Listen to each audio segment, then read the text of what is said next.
Good evening and welcome to RTV News. It's Wednesday, 16th October 2024, and I am pleased to bring to you the midweek edition of our news program airing live from Monday to Friday at 8 p.m. on Redeemer Television Channel 25 and also streaming live on our Facebook page, Redeemer Television. RTV News is your source of news, views, comments, analysis, and other issues happening both in Sierra Leone and beyond. I am your presenter, Daniel S. Misali. Coming up in today's program, the Minister of Civic Education, Chainoba, has urged proactive disclosure of public information during their weekly press conference. Right to Access Information Commission celebrates 10 years of promoting public transparency in Sierra Leone. Additionally, we will explore the gratitude that Kainlaon District stakeholders expressed to the Ministry of Education for their laudable venture. All these and much more, plus music break and Today in History, are all lined up for you in today's edition of RTV News, so stay tuned.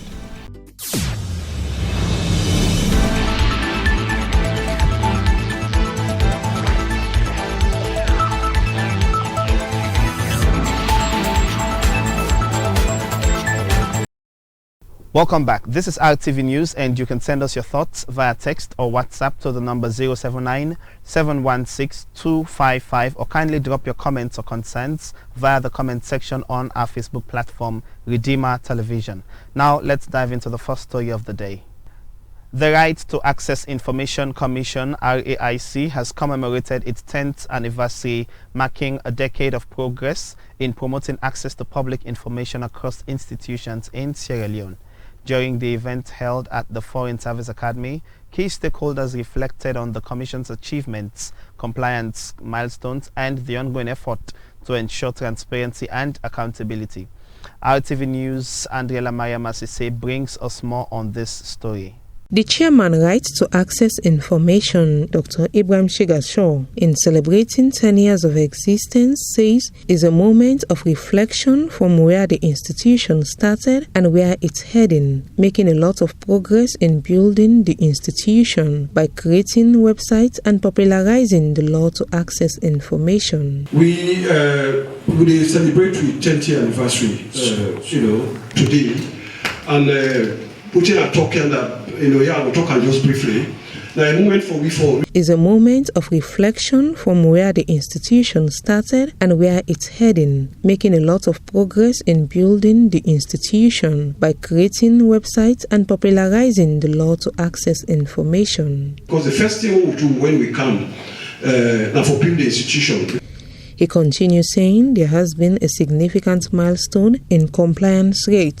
The compliance rate don't really increase because when we come first. There has been a significant milestone in compliance rate. 2023, the Commission recorded 19,496 FY requests, which 90% were successful. Immediately after that, in the next one we'll do in 2020, we find out the thing go up from 112 cases to 144. The Executive Director, Forward Sierra Leone, Charles Kiev Kobai, from the civil society point of view, says the state to access information in Sierra Leone is now healthy. The state of access to information, in my own assessment, is healthy now. Yes, they're healthy. I give you a barrage of reasons why I say the state of access to information in Sierra Leone healthy. One, we get one of the robust laws on access to information.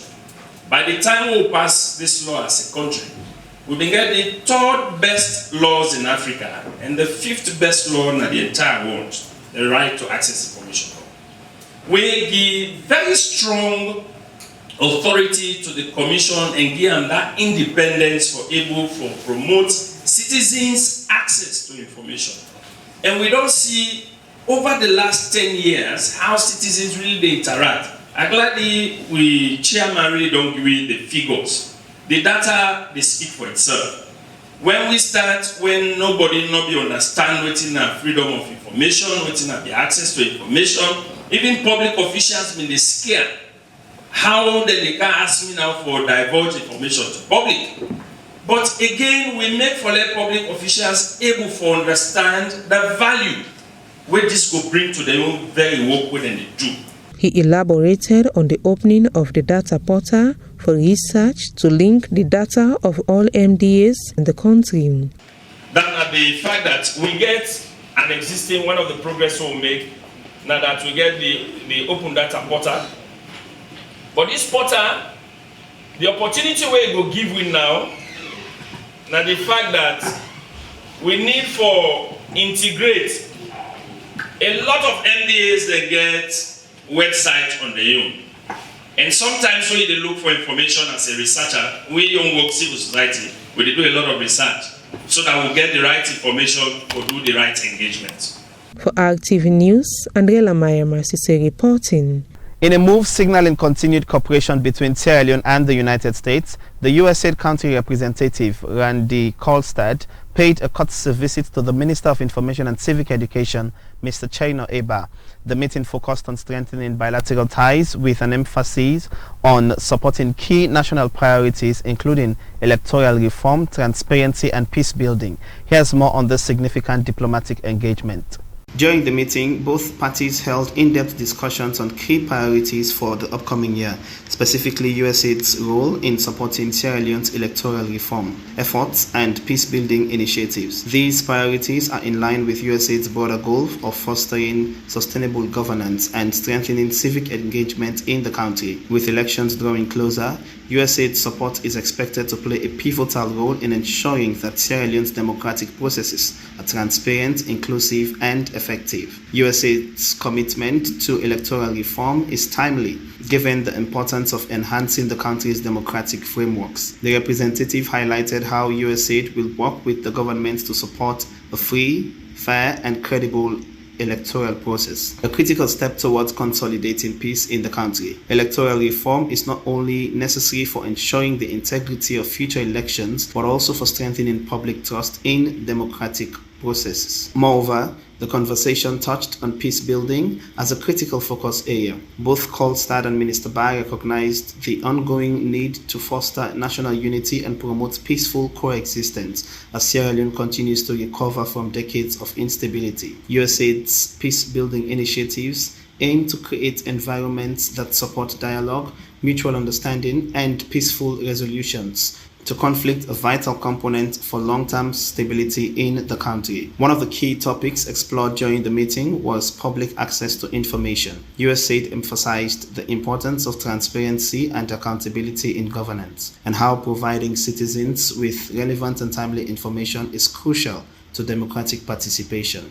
Minister Ba, in his response, acknowledged the need to improve information dissemination, ensuring that citizens have access to government policies and decisions. Minister Ba further underscored the significance of this partnership, particularly in the area of media development. The media sector is a key pillar of democracy as it provides citizens with the necessary tools to make informed decisions and express their views. USAID's ongoing support to Sierra Leone's media landscape, including capacity building for journalists, will ensure that the public receives accurate and objective news coverage. In addition, the meeting discussed potential opportunities for enhancing civic education in Sierra Leone. Both parties agreed that increasing public awareness of civic responsibilities and democratic values is a crucial step for building a strong participatory democracy. Civic education programs supported by USAID could help bridge gaps in public knowledge about governance processes and citizen rights. As the meeting came to a close, USAID reaffirmed its commitment to providing technical and financial support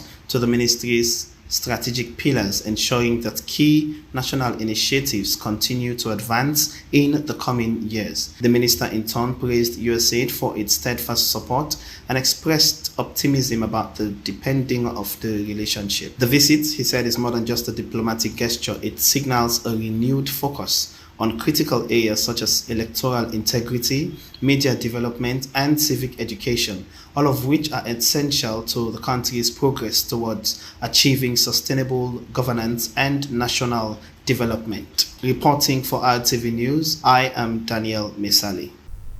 Also, the 10th anniversary of the Right to Access Information Commission, RAIC, has provided a fitting platform for the Minister of Information and Civic Education, Chairno Bah, to emphasize the government's commitment to transparency.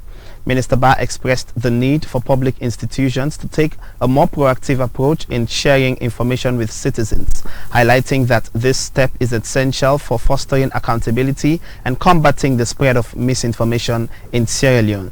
Here's more to the story. The 10th anniversary of the Right to Access Information Commission, RAIC, provided a fitting platform for the Minister of Information and Civic Education, Chairno Bah, to emphasize the government's commitment to transparency.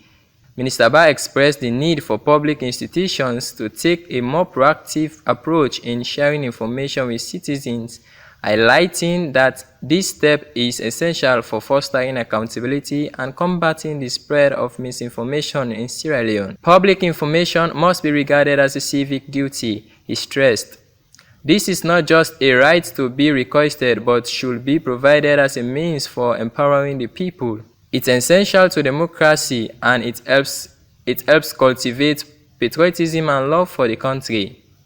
The minister pointed out that the right to information is not merely a privilege, but an inalienable civic right that allows citizens to engage more actively with government activities and decisions. He commended the RAIC for its efforts over the last decade and acknowledged the role it has played in advancing the right to information in Sierra Leone. Reflecting on the progress made, Minister Bah gave special recognition to the previous government's efforts in laying the foundation for the Commission and praised the role of civic society in pushing for the enhancement of Right to Access Information Act in 2013. He further stressed that access to information is a fundamental pillar of the country's democratic framework and a critical component that contributed to Sierra Leone's eligibility for the Millennium Challenge Corporation (MCC) Compact. Access to information was a key factor that enabled us to secure the MCC Compact, Minister Bah said. Our democracy rests on transparency. With President Julius Maada Bio's leadership, we have seen significant reforms, including the repeal of the Seditious Libel Law and the passage of the Cybersecurity Crime Act. Minister Bah announced that the Ministry of Information and Civic Education is currently drafting a record of archive policy and a data protection bill, both of which aim to improve and safeguarding of public records while ensuring citizens have timely access to the information they need. These initiatives are part of a broader effort by the ministry to create a more open and accountable governance system. The event also featured remarks from the Deputy Minister of Information and Civic Education, Bokari Abdelaziz Bawo, who spoke about the challenges posed by artificial intelligence (AI) in the dissemination of public information. He expressed concern about the potential threats that AI might have on freedom of information and called on the RAIC to remain vigilant in ensuring that accurate and reliable information reaches the public. The anniversary celebration of RAIC marked as a decade of significant progress in advancing the right to access information in Sierra Leone. Minister Bah's address highlighted the government's ongoing commitment to transparency, with future initiatives expected to further enhance the dissemination of public information and strengthen democratic governance. Reporting for RTV News, Daniel Success Camara. If you're just tuning in, this is RTV News. Don't forget you can share with us your views by texting us on 079-716-255 or by commenting on our Facebook page, Redeemer Television. Now let's take a short music break and we'll be right back.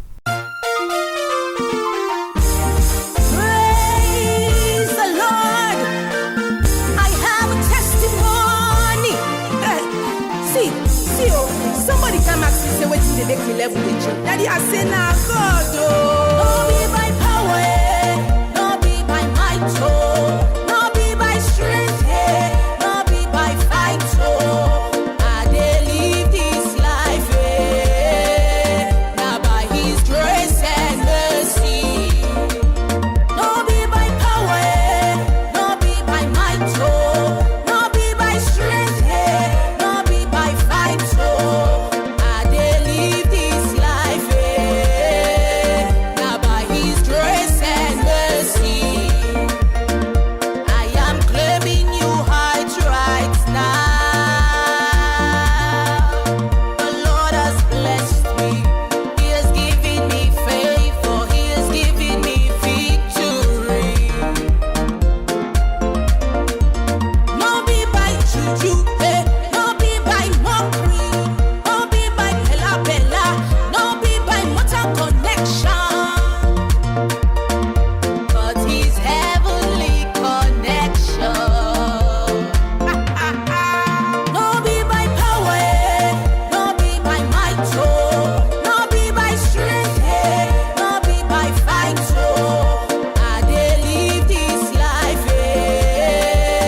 Welcome back from that short music break.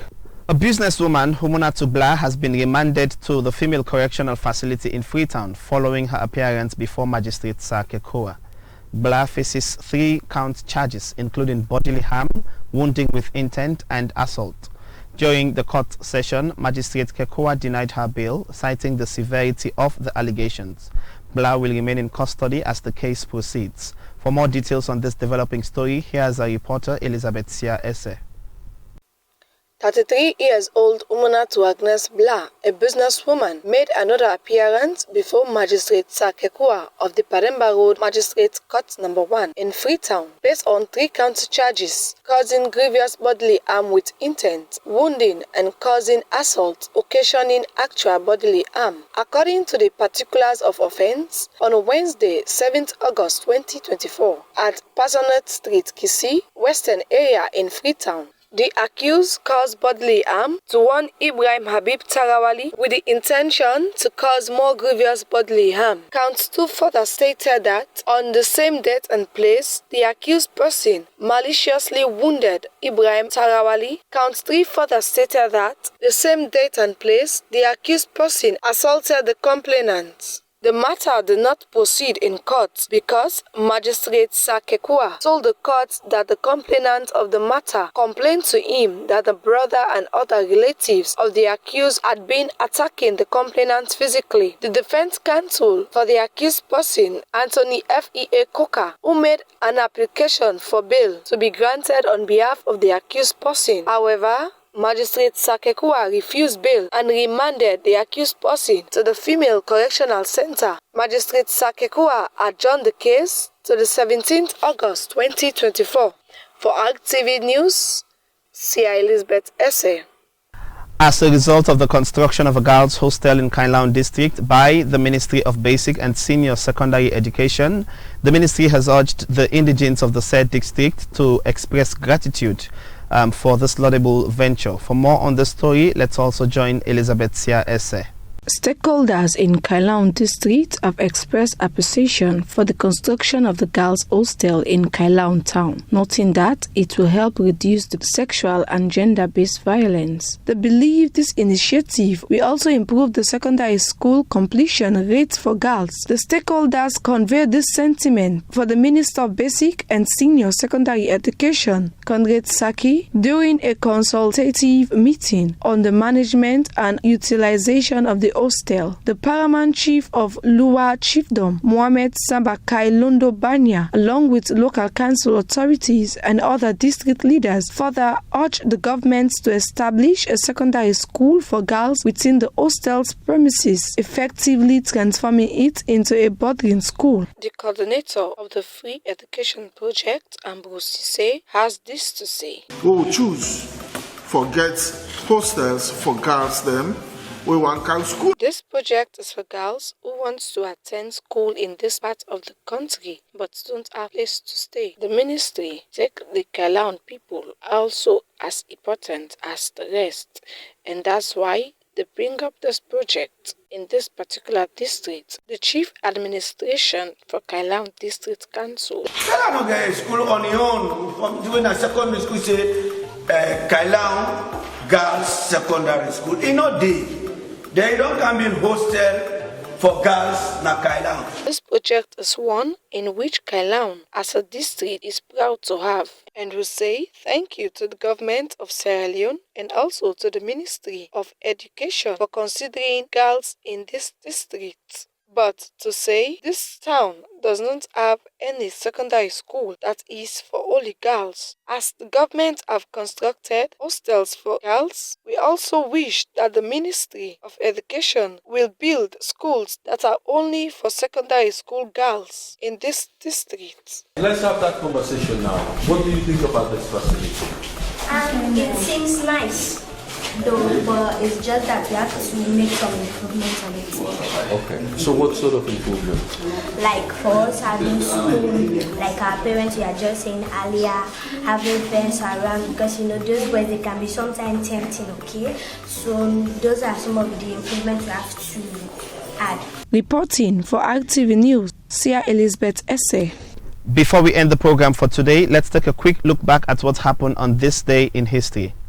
On 16th October 1998, the International Human Rights Monitoring Group, Human Rights Watch, released an open letter to President Kaba on Friday calling on him to commute the death sentences of 34 soldiers accused of treason.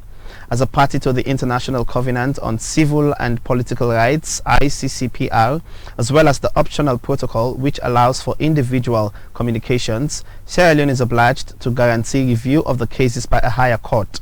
Human Rights Watch Africa Division Executive Director Peter has argued that the lack of a right to appeal to a higher court for the 34 who now face execution by firing squad is in sharp contrast to statements by your government calling for respect for international human rights norms. The letter urged the Sierra Leone government as a party to the ICCPR to, in a timely fashion, make structural changes in the military court system to ensure the right to appeal. In a press release accompanying the letter, the man said that the Sierra Leone government has repeatedly said it is committed to international human rights standards. These cases will be an important test for them. Many thanks for joining us. That's all we have time for in this edition of RTV News, coming to you live from Redeemer TV on Channel 25 and streaming on Facebook at Redeemer Television. In case you missed any part of the program, you can watch the repeat broadcast from 11:30 a.m. to 12 noon. And also join us for our weekly review on Saturdays from 12 noon to 12:30 p.m. Don't forget to like, comment and share, and also subscribe to our social media platforms, Redeemer Television. Once again, I am Daniel Misali. Thank you for joining us on today's edition of RTV News. Stay tuned and may God bless you.